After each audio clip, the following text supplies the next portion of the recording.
רגע לפני שאתם מקבלים את האופניים החשמליים החדשים שלכם, הסבר קצר על האופניים.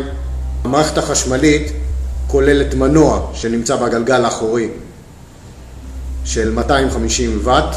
בתוך השלדה של האופניים יש לנו בקר ויש לנו סוללה של 36 וולט ו10 אמפר. את המערכת של האופניים אנחנו מדליקים דרך הקונטרול פאנל שנמצא על הכידון.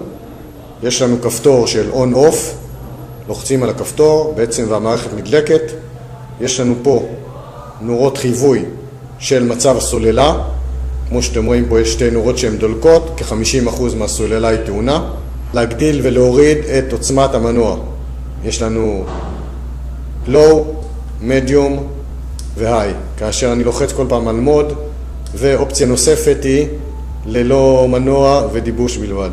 הסוללה של האופניים היא סוללה נטענת, כאשר בעצם אני לוקח את המטען, מחבר אותו לשלדה של האופניים, והצד השני שלו מתחבר לנקודת חשמל רגילה.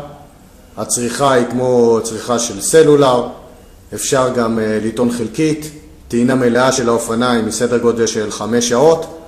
האופניים שלכם גם מצוידים במערכת הזקה, כל אחד מקבל שלט, שבעצם ההפעלה של ההזקה על הכפתור הגדול, העגול הגדול. אני טוען את ההזקה, אם מישהו יזיז כרגע את האופניים, האופניים ישמיעו קול, ולעצור את ההזקה, הכפתור הקטן. הדבר האחרון שנראה לכם זה איך לקפל את האופניים שלכם. במרכז השלדה, פשוט פותחים, מקפלים את האופניים בשניים. אפשר להניח אותם, חלק שלי מקפל את הכידון, לוחץ את זה כלפי מטה טיפה. זה עם חיבוטים, אופניים מקופלים.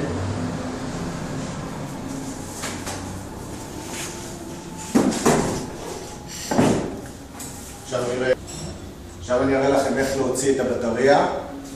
יש לנו בעצם פה חוט שמחבר בין הבקר לבין הבטריה.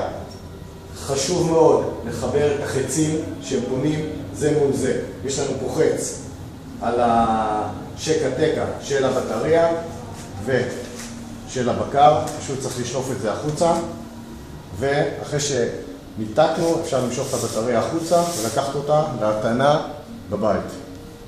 שוב, כשמחזיר, מומלץ להטעין את האופניים כשהבטריה בתוך השלדה.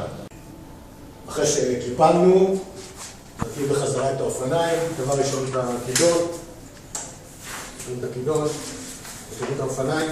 יש לשים לב בחיבור מחדש של האופניים, בחוט של הסוללה והבקר, לשים לב שלא נפגע בו.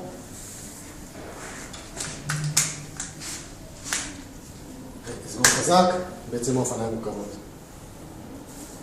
נסיעה טובה ובטוחה.